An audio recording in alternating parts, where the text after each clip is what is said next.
Күндөр айга, айлар жылга алмашат. Бул биз кааласак да, каалабасак да күчтүү, кудуреттүү жаратуучубуздун бизге берген мыйзам ченемдүүлүктөрүнүн бири.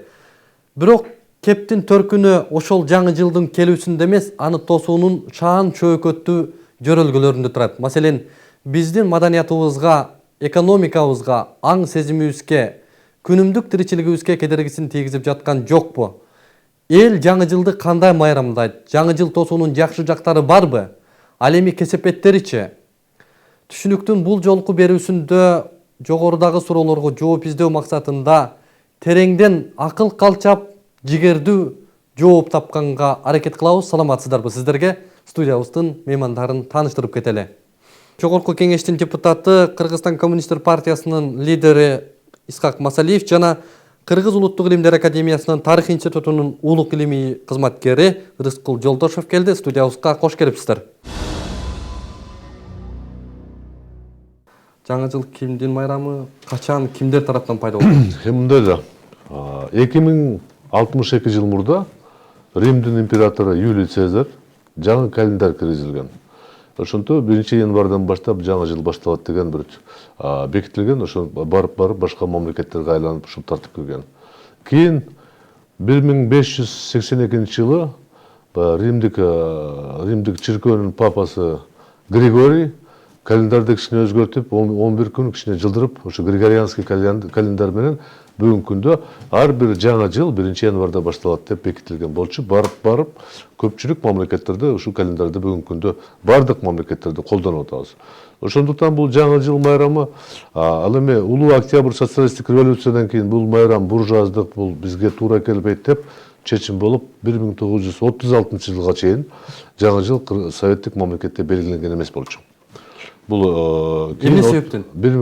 Эми бул жана мурунку бийликтин майрамы, байлардын майрамы деген мааниде ошо пролетарлык революция болбоду беле. Ушул көп майрамдардан баш тарткан болчу жаңы бийлик. Ал эми 1936 жылы кайрадан совет коомубузда ошо жаңы жыл мамлекеттик майрам деп, элдик майрам деп белгилей баштады да. Ошондон бери бүгүнкү күндө биз баарыбыз тең, дүйнөдө көпчүлүк мамлекеттер 1-январь бул жылдын башталышы, ошол себептен эски жылды узартып жаңы жылды тосуп алабыз деген маанайда ошо шаңдоо өткөрүп атышат да. Бул жерде диний булагуу же башаты жок.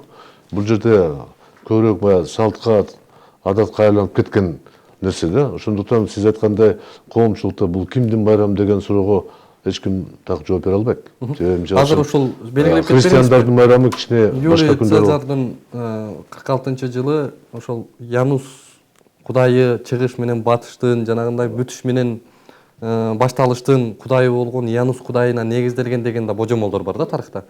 Бул ошондо Янус кудайы дегенде бир динге негизделип калган жок?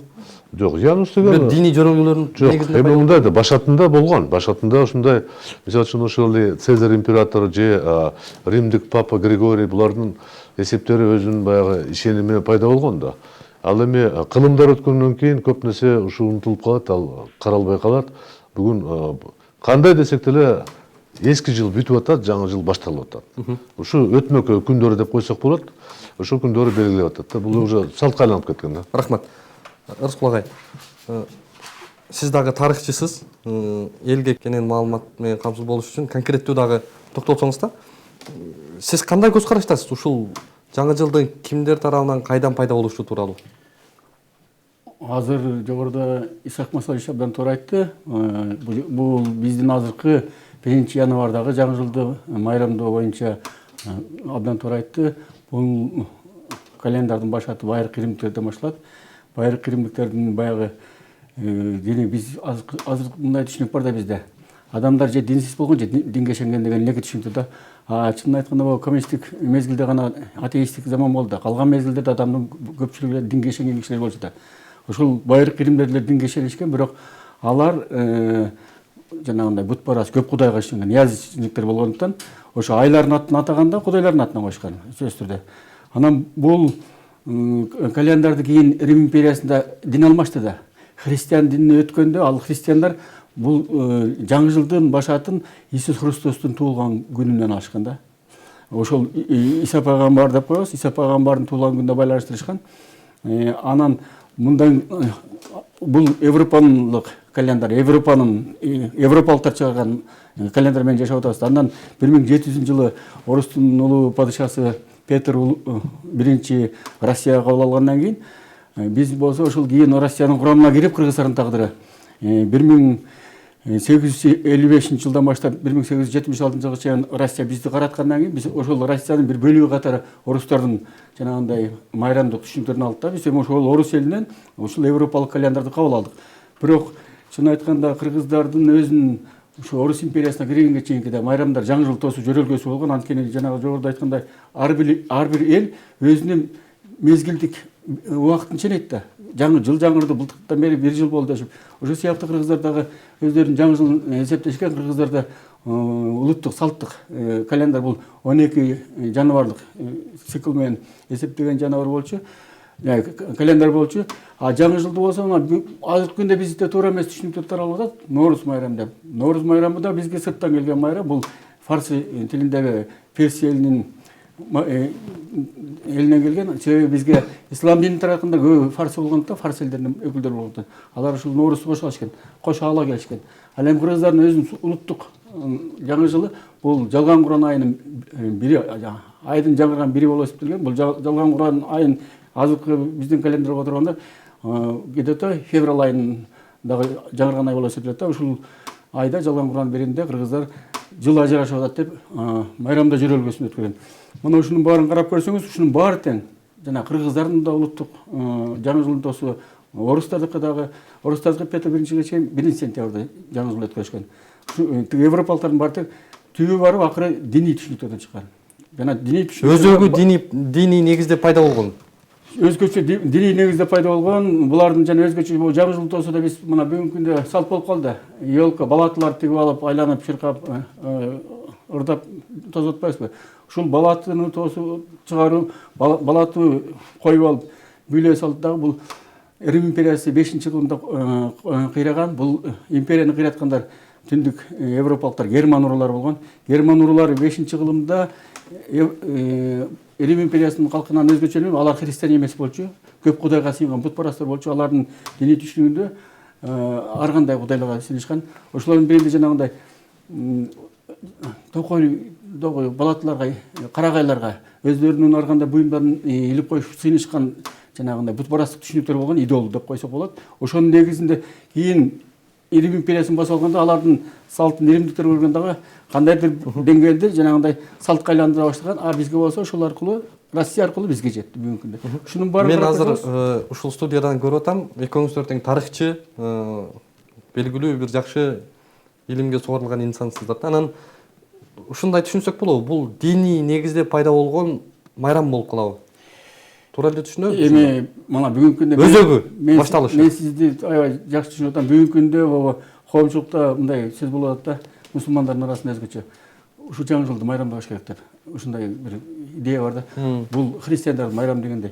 Чын айтканда христиандардын да майрамы эмес бул. Бул христиандарга чейинки жанагындай көп кудайга сыйынган европалык иримдик бутпарастар чыккан нерсе да. Ал эми христиандарды деле кээ бир адамдар бар. Ушул жаңы жылды тосуда балаты коюп, елка коюп майрамдан четке каккан.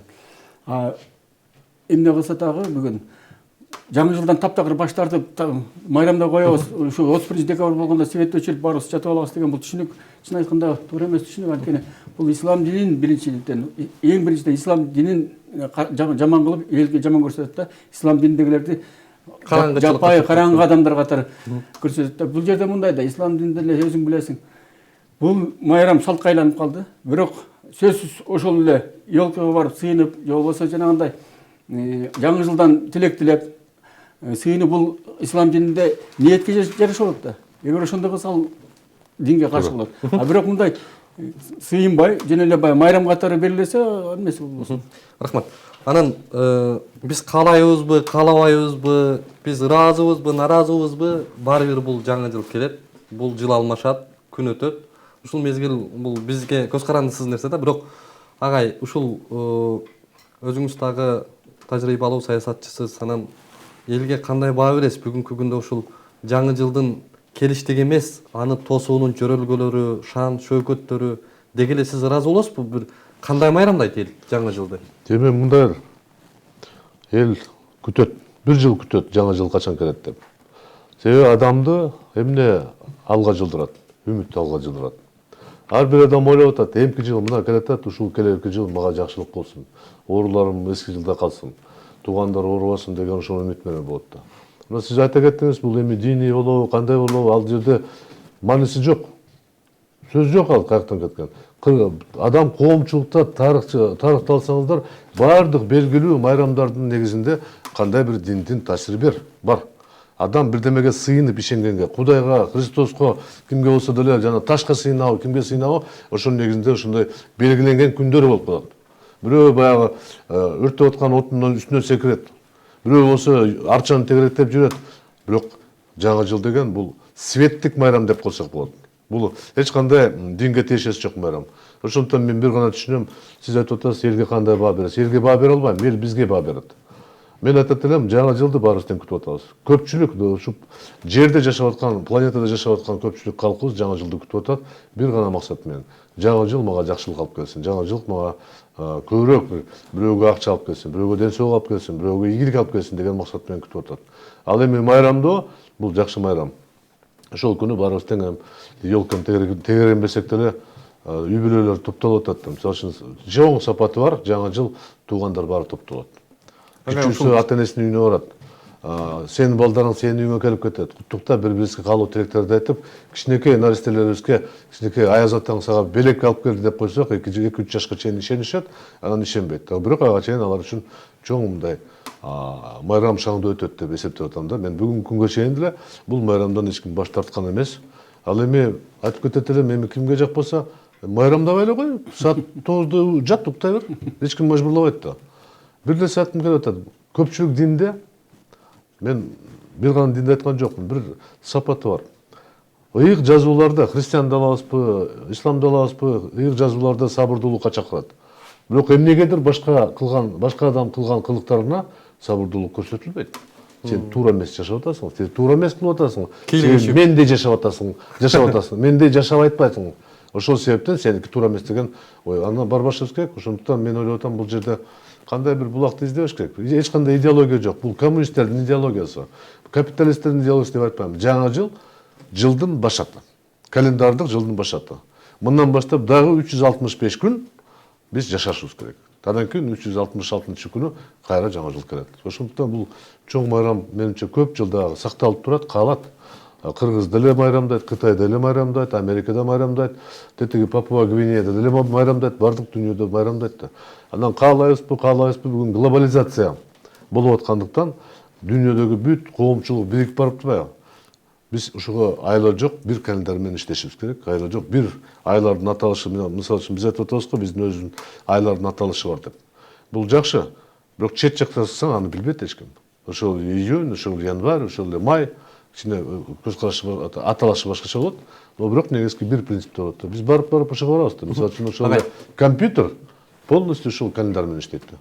Билейин дегеним, биздин аң сезимибизге, биздин маданиятыбызга, биздин экономикабызга, биздин идеологиябызга, биздин жашообузга бир бүлүндүрө турган шаан шөкөттөр болуп, жанагындай биз ошол жаңы жылдын тосулушу, элдердин бүгүнкү майрамдап жатышы деген маселеге кандай түшүнүп сизди? Мындай да, мен түшүнүп турам. Кризиске байланыштуу эми биз башыбызды күл менен чачып туруп кокуй деп ыйлап турганыбыздын кажети жок. Адам жашай берет. Мына айтып атабыз, бизде кризис, кыйналып атабыз деп. Эмнегедир мен мына шайлоого бардым өткөн жолу. Мен аксакалдар менен сүйлөшүп атсам, биз кыйналып жашап атабыз дейт. Акчабыз жок, кыйналып атабыз деп. Сүйлөп аткан мезгилде биздин артыбызда 25 жиптен турган той баягы экскорт кетип баратат. Мен айттым, ушу кеде жашаганыбыз белгиси ушулбу дедим. Кыргыздарга өзгөчө болуп атат. Биз кыргыздар кедейбиз деп айтпашыбыз керек. Эми ким Кудайга сыйынса, Кудайга шүгүр деш керек. Бирок адамга шүгүр, адам өзүнүн эмгеги менен таап атат. Силердин тең туштарыңар Москвада көчө шыпырып, бюджеттин жарымын алып келип атат. Ал эсепте жок. Ошондуктан Кудайга шүгүр, биз жашаганыбыз жаман эмес. Бирок мындан жакшы жашоого биз татыктуубуз. Ошондуктан жана сиз айткандай ойдо мен кошулуп айта элем, ошого карата биз тойлорду азайтышыбыз керек деген жаңы жылга тийбеш керек. Башка тойлорду азайтыш керек, сөзсүз. Мындай дөңгүрөгөн бүт республиканы топтоп алып, бул жерде шаңдуу бир оюндарды токтотушубуз керек турган иш. Жаңы жыл, Норуз, улуу октябрь социалисттик революция 4-5 майрамды калтырышыбыз керек да. Ал турган иш, ал уже каныбызга сиңип калган майрамдар. Аны жогото албайбыз да. Барып биздин неберелерибиз, урпактарыбыз балким баш тартышы мүмкүн. Илимий ишмер катары, билимдүү киши катары жанагы майрамдалып аткан нерсеге кандай карайсыз сиз? Азыркы жаңы жылды диний көз караштардан жаралган болсо дагы бүгүнкү күндө чындап эле светтик майрам болуп кетти. Анткени бул дин менен эч кандай байланыш жок болуп. Бирок ошол жаңы жылды тосуу майрамды шаан шөкөтү салты кыргыздарда бир өзгөчөлөнгөн турат да. Анткени ушул кыргыздарда азыркы формада жаңы жылды тосуу бул согуштан кийин пайда болгон. Мисалы үчүн мына жана айтылды 36-жылы жаңы жылды деген жаңы чыккан болчу. Анан согуш башталды. Анан согуштан кийинки кыргыздарга эле жанагындай орустардын таасири менен тиги балаты коюп алып, анан кийин тегирете шампанский ичип, сөз бокал көтөрүп туруп жаңы жыл тосуу деген ошол салт акырындап элдин арасына сиңип кетти. Менин оюмча бул кыска убакытта эле пайда болду. Бул кыска убакытта кайра чыгып кетсе эле болот. Анткени азыркы жаштар кичине өзгөрүп келатат, өзгөчө. Багай чыгарбаш керек деп атпайбы? Жок, жаңы жылды майрам деп беребиз. Бирок жаңы жылды таанып жанагындай тойлоп аткан маалда ошонун тосуу формасын бир аз кыргыз өзүнө салтына, менталитетине ылайыкташтырыш керек да. Мисалы үчүн макул жаңы жылды тосуп белгилесин. Сөз сүйлөшүү жерден баягы бөтөлкөлөр тап келип шампанскийлерди ичип, же болбосо атасы баласы барып отуруп алып кагыштырбай эле кыргыздардын өзүнүн салты бар эле да. Өзүлөрүнүн тойлоо ушул өткөрүүнүн формалары бар да. Ошого ылайыкташтырып тосуу болот да. Сөзсүз эле түнкү саат 12-де туруп алып, баягы күтүп, анан ошо 12-де бокал кагылыштырбай калса жаңы жыл тосулбай калды деген түшүнүктүн баары бул жөнөкөй элементардык европалык түшүнүктөр да. Жаңы жылды күндүзгү саат 12-де тосоң да болот. Эмне болбой калабы. Жаңы жылды кечки саат 5-те тосоң да болот. Кеп ал ошол саатта бокал көтөр эмес, ошол күнү чогуу үй бүлөң менен отуруп алып, неберелериң менен, тууган уруң менен отуруп, мындай чогуу баарлашып, бир жылда ушундай жашат деп эскерип коюу бул кыргыздын салтына ылайыктуу. Ошол формага өтүш керек да. Жана биз жаңы жыл деген эле түшүнүк бар да. Сөз балаты коюш керек, аязаты болуш керек, анан тиги жерде бөтөлкөлөр болуп шампань ичиш керек деген түшүнүк. Бул бизге жакында эле келген түшүнүк. Бул биз ушул түшүнүктөрдү чыгарып, кыргыздын өзүнө мүнөздүү формада жаңы жыл тосуш керек да. Мен ушундай деп түшүнөм. Сиз ыраазы болосузбу бүгүнкү жаңы жылды эл тосуп атканына? Ой, эми мен ыраазы болом же болбойм деп мен элдин баарын айта албайм да. Просто мен өзүм жеке бир жараң катары кандай жеке турмушумда өзүм. Мен өзүм жанагындай баары чогулуп алып туруп, бөтөлкөлөрдү коюп алып туруп, анан кагыштырабыз, жок дегенде лимонад куябыз деген бул эми балдардын түшүнүгүндө ошол болуп атат да. Кийин бөтөлкө сөзсүз бирдеме ичиш керек деген түшүнүк. Ошол мага жаккан жок. Мен просто жөнөкөй эле жаңы жылда мындай чогуу дасторкондо туруп кыргызча эле анан тосконду жактырам. Кантип тосуш керек ошол? Процессти айтып берсеңиз. Эми мен элдин баарына рекомендация бере албайм да. Баарыңар мендей болгула десем болбой калат. Кандай тоскон туура сиздин оюңузча? Мен өзүм айтпадым түшүнүгүмдө. Биз кыргыздар тойду кандай өткөрөбүз? Дасторкон үстүндө турабыз да. Бир дасторкон жасайбыз, чогуу турабыз да. Ошол чогуу туруп маектешип, анан жана жаңы жыл жөнүндө кеп кылып, мына бүттү деп, жаңы жыл келди деп, мисалы үчүн динге ишенгендер болсо, тиги Кудайдан суранып, ишенбегендер болсо арагын ичпей, тынчыраак, жана мас болуп, ызылдашпай, мушташпай тынч өткөн жакшы да. Кудайдан сураныш керек. Кудайдан сураш керек. Анан мисалы үчүн эми мындай да, мусулман адам деген мусулман адам Кудайдан сурамаса кимден суранат? Эгерде мусулман адам жаңы жылда отуруп туруп, мен жаңы жыл акча берсин, мага жаңы жыл байлык алып келсин десе, бул Кудайга ширк деп коет да. Дагы Кудайдан башка нерсеге сыйынып болот. Бул автоматтуу түрдө динден чыгат да. Жок, акчаны Кудайдан сурайт да. Акчаны Кудайдан сурайт. Жаңы жыл эч качан аяздап келбейт да. Ошо Кудайдан тиленсин да. Кудайдан сурасын. Кудай берет баарына. Сиз кандай карайсыз? Ошо кимден сураш керек? Биз мында тема кирип кеттик. Эми эч кимден сураш керек. Кудайбы, Христоспу, кайсы бир жараткан адамды бир башы менен, эки колу менен, эки буту менен жаралды. Ата энесинин тиешеси барбы, жокпу? Бул жерде чырдашып атат кээ бирөө. Жок, ансыз. Мен ойлоп атам, ата энесинин деле тиешеси бар болуш керек адам жаралганганча. Ошол эки колу менен, эки буту менен басып, эки колу менен эмгектенип, башы менен иштеп туруп табыш керек да. Эч кимден сыйынып сурабаш керек акчаны, асмандан түшпөйт. Кошуна алып келип бербейт. Өз эмгеги менен таппасаң болбойт. Ал эми башка тегеректен мен айтканым жаңы жылды туура бир да мыйзамда жазылган жок. Шампанский ичкиле, арак ичкиле деп. Бир да мыйзамда жазылбайт. салат, оливье, винегрет жасалады. Бирде законда жазылган жок, ирония судьбаны көргүлө бардык телевидениеде деп. Бирок ушундай болуп атат да бул салтка айланып кеткен. 80 жылдан бери биз ушул майрам шаңды өткөрүп атабыз. 80 болду эми. Туптура 36-жылдан бери өткөн кылымдан. Анан айылдарда мынчалык шаардагыдай эмес, айырмасы чоң. Айылда мисалы үчүн мен билишим боюнча илгертен бери биздин аксакалдарыбыз кечинде сиз айтканда сый тамак жесе жейт, жесе ошо менен отуруп болду. Эртеси күнү жаңы жыл менен деп куттуктап, шаңдуу жаштар эле өткөрөт. Жаштар себеби мындай нерсеге көп жакын болот. А шаар башкача. Шаарда бул коммуникациянын бүт баары ушул жерде. Баягы эс алуучу жерлер бүт баары ушул жерде. Ресторандар баары ушул жерде. Анан ары сөзсүз чакырат да, жана сиз айтканда арчаны коюп кооз кылып туруп, аянтка чыгып алып, премьер-министр баш болуп чыгышып, дорогие сограждане деп элди ойлоп калып, сүйлөп калгандан кийин бул уже салтка айланып кеткен. Ал эми ар бир жеке үй бүлө өзү чечет кандай кылышты. Агай, Биз бир гана тамак менен эмес, биз калоо тилектерди айтабыз. Мына энемдин апамдын үйүнө барып туруп биз апама ден соолук каалайбыз да. Эмки жылы жакшыраак оорубаңыз апа. Эмки жылы ден соолугуңуз бекем болсун деп. Ал эми неберелерибиз эмки жылы сүйлөп калсын, мектепке барып калсын деп тилейбиз да. Анан бул ар бир жеке адам өзү билгендей майрамдайт. Салт жок, андай тартип жок дейм да. Бекитилген тартип жок. Сиз Кыргызстандагы коммунисттик партиясынын төрагасысыз да. Анан бүгүнкү күндө ушул дээрлик сустап баратат да бул партиянын жанагындай ишенгендер дагы баарысы динге кирип кетти дегендей түшүнүктөр көп кетип атат. Анан сиз негизи эле кандай мындай сыйынып, бир нерседен суранып, эме кылган күндөрүңүз болобу негизи? Мен башында айтып кеттим. Мен башым бар, эки колум бар, эки бутум бар. Акыл эсим өзүмө жетиштүү. Ошол канча аракет жасасам, ошончо мен берекет табам. Бирөөдөн сыйынып, мага ушул жардам берет, ушул кылып берет деген ойдон алыспын. Ушундай тарбия алганмын. Ал эми сиз айтканда сыйынуу боюнча биздерге мамлекетте жашагандыктан кийин конституцияда дин эркиндиги болгондуктан биздин партиябыз деле дин эркиндиги деген принципти сактап атабыз. Биздин катарыбызда ушу Кудайга сыйынган кишилер көп. Иисус Христоска сыйынган кишилер бар. Ар түрдүү динге сыйынгандар биздин катарыбызда бар. Ошондуктан биз бул жер боюнча калыстык менен карап атабыз. Жеке өзүм мен ачык эле Демократияга негизделген коммунисттик партиясы болуп калды ошон. Жок, андай эмес. Бул социал-демократиялык принциптердин кээ бирине кайтып келдик биз. Биз мамлекетте жашагандан кийин мамлекеттин мыйзамдын такат. Түшүнүктүү агай. Азыр эми ушул студиядан сиздерден билеличи. Жаңы жылдын жакшы жактарын бир санап бериңиздерчи агай. Биринчи сизден баштайлы. Эмнеси жакшы? Жаңы жылда эмне жакшы иштер болот? Жаңы жыл майрамынын жакшы жактары. Жаңы майрамдын мен ачык айтам. Ар бир календарлык жылдын башында турганда биз каалоо тилек менен топтолгон жакшы жагын айтам. Тууганчылык бекемдейт. Алыста жашаган балдарын келип кетет. Неберелерин келип кетет, кабар алып кетет. Бул чоң иш. Бир жакшылыгы. Экинчиден ошол ынтымак пайда болот.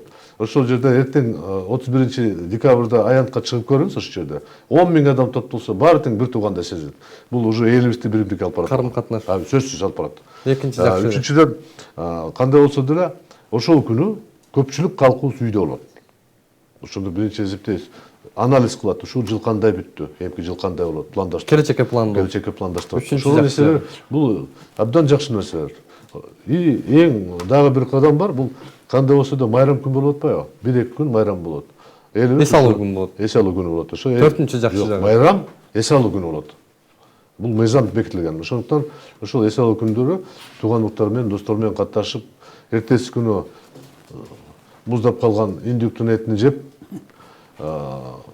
калган шампанскийдин калдыктарын ичип, достор менен жолугушуп, бирөөсү баняга барат, бирөөсү бильярдка барат, бирөөсү барып, дагы эле ошо тең достук мамилесин сактаганга аракет кылат. 5-чи Коомчулукту бирге алып келет да. Аны эсептеп мындай көп. Рахмат. Эми жаман жактарын сизден сурайын агай. Эмне жаман жактары болот жаңы жылда? Бул эсептеп айтып берсеңиз сиз дагы. Майрам болгондо бардыгы жаңы жыл болобу, же 8-март болобу, же туулган күн болобу, бул майрамдын жакшы жаман деген жагы баары бирдей эле болот. Жакшысы дагы жаманы дагы бирдей болобу? Бул эми айырмасы деле жок да. Эми болгону жаңы жылда майрам болгондо адамдын маанайы көтөрүлөт атпайбы? Эмне кесепеттерин сурап атам мен сизден. Анан мен айтайын деп атам, мен просто азыр айтайын деп аткан себебим ушу жаңы жылда жана каалоо тилек айтабыз атпайбы? Мен айтар элем ушу кыргыздар каалоо тилекти колуна идиш кармабай сүйлөгөндү үйрөнсө болот эле да. Азыр каалоо тилек айтса чоң энесинин астына барса да бир колуна чыны кармап анан каалоо тилек айтат. Эгерде идишин алып койсоң айта албай калат. Бул эмненин белгиси? Бул жетеп биз жанагы ичкиликке жетеп тарбиялап салган совет мезгилдеги бир орустардын таасиринин белгиси да. Ушул жаңы жылдагы жана ичкилик ичүүдөн арылсак, мына эң жаман жери ушул жерде турат да. Жаңы жылда биз жанагы өлкө башчысы, мамлекеттин башчысы чыгып туруп колуна эме идиш кармагалы турган каала түлөп айткан. Бул элди туура эмес жолго багыттаганда бул эң экинчи жаман жагы. Жаман жерин ушунда мисалы үчүн бул мындай ичкилик менен 8 мартта Арак ичүүлөр экен биринчиси эме албайсың. жалпылап тургондо. Жөн негизи муну санаганда эми бул санаган эмес, мен жалпы эле айтып атам.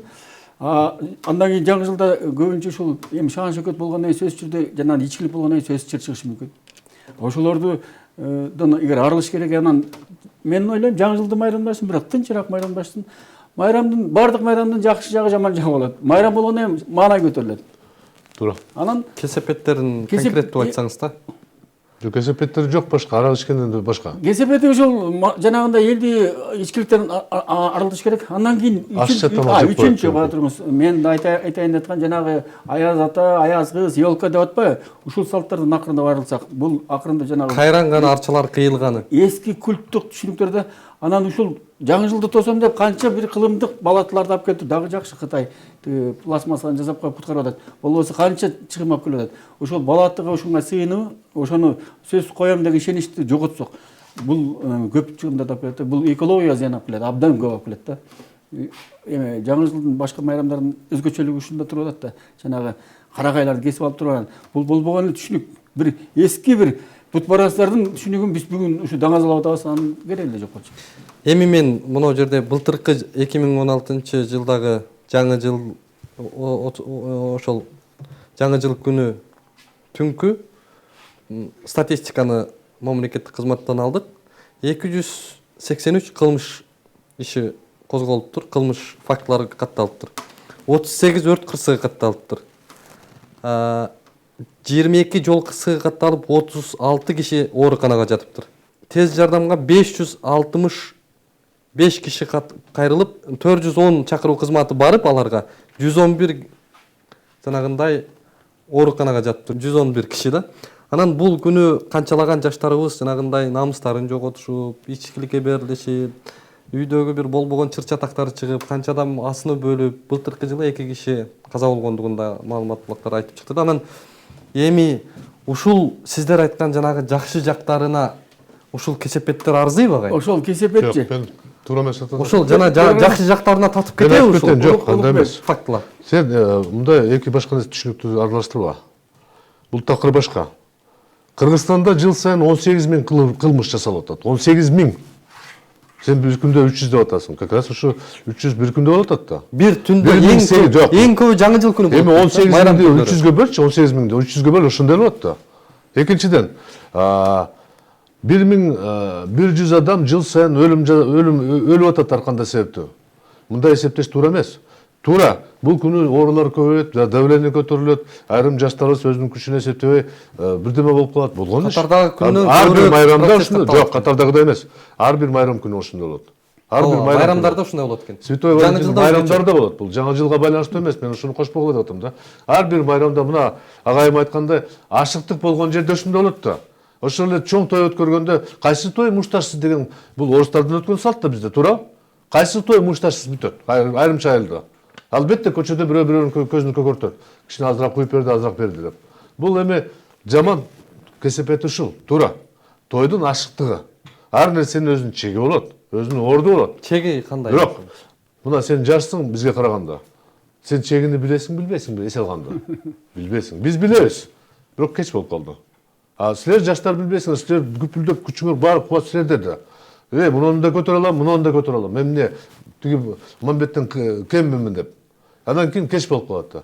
Бул адамдын жеке өзүнүн ден соолугуна байланыштуу, аң сезимине байланыштуу. Туура айтып атасыз. Бул баягы тарбия, майрам өткөрүү тарбияны биз барып үйрөнөбүз.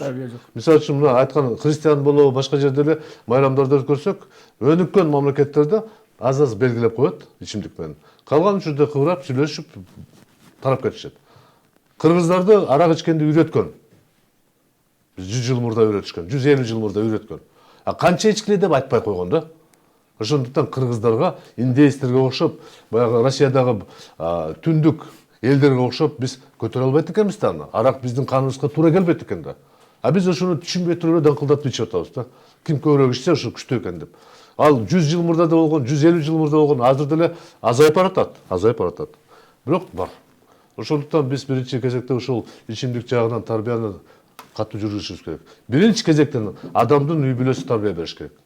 Ата энеси. Баласы бөбөктөн баштап атасы уртаганды көргөндөн кийин ал кантип кийин тилип өтөт. Ошону эске алып, мен жана сиз айткан цифрлар бул коркунучтуу, жаман белгилер. Эми ошо жакшы жактарын арзуу баягы сиз бул кемчиликти айтпайм, бул кесепетти жыйынтыгы болуп атат, бул ашыктыктан болуп атат да. Анан дагы бир нерсе агай. Эми мамлекетибиз кризиске барып атат, бюджетибиз таңсыздык менен жабылып атат деген маселелер көп айтылат. Көп нерселер чыгым кылбашыбыз керек деген маселелер айтылат. Быйылкы жылы тарых маданият жылы деп канча чыгымдар болду деген сөздөр айтылат. Анан ушул жаңы жылга, былтыркы 2016 жылдагы жаңы жылга бөлүнгөн акчалардын азыр 5 шаарды атайын. Жалал Абад шаары 450 000 сом бөлүптүр. Токмок 400 000 сом, Талас 100 000 сом, Баткен 100 000 сом, а Бишкек 2,5 миллион акча жумшаптыр да жаңы жыл тосууга. Анан эми канчалаган адамдарыбыз бүгүнкү күндө оор турмушта, катаал шартта жашап, канчалары жанагындай ооруканаларга жатып, чет элден дарыланып келип атышат. Анан ушул маселелерди эми элибизди ойлоп койсо боло эле, кичине акчаны өтө чыкпай мисалы. Абдан туура айтып атасыз. Бирок Бишкек шаарынын бюджети 8 миллиард сом болгондо, ошол жерде 2 миллион көптөлүп билинбей калат. Ошол эле Бишкек борборубузда 15-20 000 аянтка топтолуп сүйүнүп, кичине мындай шаңды өткөргөнгө шарт түзбөш керек милдеттүү. Мисалы үчүн спорт сарайда концерт өткөндө кайсы бир ырчы 100 сомдон төлөп кирип атат да, ал ырдап элге жакшылык алып келет. Бул жерде 10 000 адамга 5-6 күнгө шаңдуу маанайды көтөрүш үчүн 2,5 миллионду сарптаган эсептеш керек. Керек бул. Бул деле керек. Эл эс алганды, майрамдаганды билиш керек. Ал эми ашыктык болобу? Мисалы үчүн 400 000 Жалал Абад шаары үчүн ал жерде 45 миллион бюджет болсо, даже 45 эмес, 145 миллион сом бюджет болсо, 400 000 көп эмес акча. Бул мэриянын өздөрүнүн тапкан акчасы болот да. Анан мен ойлоп атам, бул жерде ашыктык болбойт. Мен айтканым ашыктык ар бир жок. Ар бир өзүбүздүн үй бүлөбүздө ашыктыкка барбашыбыз керек да. Ашча сойбошубуз керек, ашча сатып албашыбыз керек. Андан көрө ушул кетирген каражатыбызды биз балабызга, неберебизге, энебизге бир белек кылып койсок, кичине бир сиз айткандай жардам болот. Мамлекеттик ишмерлер сарамжалып мамлекеттик деңгээлден мен ачык айтам, депутат катары сиздерге айтам, жаңы жылга атайын бөлүнгөн акча каралбайт. Мындай майрамга бөлүнгөн деп акча болбойт. Сиз айткан тарых жылына дирекцияга акча бөлүнүп берет. Сиз айткан маданият жылына дирекцияга акча бөлүнүп берет. Ал эми ушу майрамдоого акча бөлүнбөйт. Бюджетте жок андай акча. Бул жергиликтүү бюджет өзүнүн үнөмдөгөн акчасынан иштетсе болот да. Анан азыр аягында эми эмне кылыш керек деген жыйынтыкка келеличи. Не кылабыз эми? Ушул элибизге айттыңыздар, оюңуздарды билдирдиңиздер, эми дагы конкреттүү чечимди айтсаңыздар, эмне кылабыз эми? Эмне кылыш керек? Майрамдаш керек, жаңы жылды тосуш керек, эски жылды узартыш керек. Жаңы жылга жакшы пландарды түзүш керек. Жаңы жылда ушул пландарды ишке ашырыш үчүн аракеттер жасаш керек. Эң негизинде, эң биринчинде бул адамдын колунда, адамдын башында. Эгер адам аракет кылса, ал ийгиликке жетет. Аракет кылбай, же асмандан, же өкмөттөн, же депутаттан күтүп турса эчтеке чыкпайт да. Ошону эске алыш керек. Ал эми майрамдоо жеке адам өзү билет кандай майрамдашты. Ал эми жаштарга айтат элем, кичине ашыктык кылбаш керек. Ден соолугу мындай бекем эмес адамдарга, аларга да ашыктык керек эмес деп атам. Сөзсүз эле 12-ге чейин күтпөй, каалаган убакытта каалоо тилегиң болсо айткын, каалоо тилегиң болбосо өзүңө каалоо тилегиңди айтып, ошо менен жаңы жылды тосуп алыш керек, жаңы жылга ийгиликтүү өтүшүбүз керек. Жыл сайын биздин турмушубуз оңолот, жакшыраак. Каалайбызбы? Мен жаман десем деле баары бир турмуш кете берет да. Мына эң мындай ачык мисал айтып кетейин. 1946 жылы Америка Кошмо Штатты 2 бомба таштап, Нагасаки, Хиросима деген шаарды тегиздеп таштаган жер менен. Бүгүн ал жерде гүлдөп аткан шаарлар бар. Демек адам өз колу менен ушул ийгиликке жетет, ушул бактарды тигет, ушул дарактарды өстүрөт, ушул үйлөрдү курат да. Ошондуктан мен айтат элем, бул жерде бирдеме кылбаш керек эчтекени. Эл ким майрамдаса майрамдайт. Балким 10 жылдан кийин, 15 жылдан кийин айыл жерлерде жаңы жыл деген салтанаттуу түрүндө майрам болбой калышы мүмкүн. Бирок факт болот. Мен ишенем, бирок шаарларда сакталып турат, көп жыл сакталат. Рахмат. Чектүү Эмне болуш кылыш керек. керек? Жанагы Улукбек өзүң айткан жаңы жылдагы кесепеттерди отпайсыңбы? Ошонун баары эле жанагы эки себептен болуп атат да. Биринчиси ичкилигичүүдөн, ошондон кырсыктар болот. Экинчиси жана балаты тосуп, жанагы салют аткандардан өрт коопсуздук чыгып атат да. Ичип алган киши машина менен кулап атат, бири менен урушуп атат. Негизги эле бул жаңы жыл деген бул баягы бизге салт катары болуп калган элди бүгүн майрамдабагыла десең да болбой, майрамдай тозот баары. Анткени бир жылдын чегин ажыратуу бир кандайдыр даталарга туура келиш керек да. Бирок бул жаңы жылды тоосунун маданиятын өзгөртүш керек акырындап. Аны кыргыздардын өзлөрүнүн салтына, менталитетине ылайыкташтырыш керек да. Жанагындай сөз европалык менталитет менен эмес, кыргыздардын өзүнө ылайыктуу. Ошол эле ичкиликти азайтуу, жанагындай түнкү саат 12-де туруп алып туруп сөз кагыштырып бири менен ичүү эмес, кыргыздарга ылайыктуураак кылып, акырындап жанагы башка тойлордо кандай тойлошот, ошого ылайыкташтырып өзгөртүш керек да. Мен ойлойм, жаңы жыл акырындап баары мезгил өтөт, элдин менталитетин ылайыкташып өзгөрөт. Туура. Анан акырында бир суроо. Ушул исламда деле айтылат экен, жанагындай ким сүйгөндөрү менен болот, ким кайсы коом тураса ошолордон дегендей сөздөр айтылат экен. Анан булга кандай сөз айтасыз? Албетте, мына эгерде биз чындап эле исламдын көз карашынан карап көрсөк, биз ушул чындап эле мына Европанын маданияты бизге алгылыктуу мода ушуну Европада кандай болсо ошондой болот десе, бул кыргыз элинин деградацияга алып барат. Биз ар бир эл, ар бир этнос өзүнүн өнүгүү жолу болот, өзүнүн менталитети болот, өзүнүн экономикасы, өзүнүн жана тарыхый географиялык шарты болот. Ошого карата өнүгөт да. Анан бир элди сөзсүз эле сокур тууру бул акырындап барып ошол элдин жок болушуна алып келе турган нерсе да. Чоң рахмат, сиздерге ыраазычылык билдиребиз. Мына урматтуу теле сиздер түшүнүктүн бул жолку берүүсүнө күбө болдуңуздар. Бүгүнкү чыгарылышта биз жаңы жыл тосуунун жакшы жактары барбы, эл жаңы жылды кандай майрамдайт, деги эле бул жаңы жыл тосуу биздин жашообузга, биздин тиричилигибизге кедергисин тийгизип жаткан жокпу? Ушул жана башка суроолорго жооп издөө максатында акыл калчап ой жүгүрттүк. Албетте айтылган көз караштарды, айтылган пикирлерди сиздер туура талдап, баа берип, чечим чыгарат деген үмүттү биз көрсөтүүнү жыйынтыктайбыз. Аманчылыкта жүздөшөлү.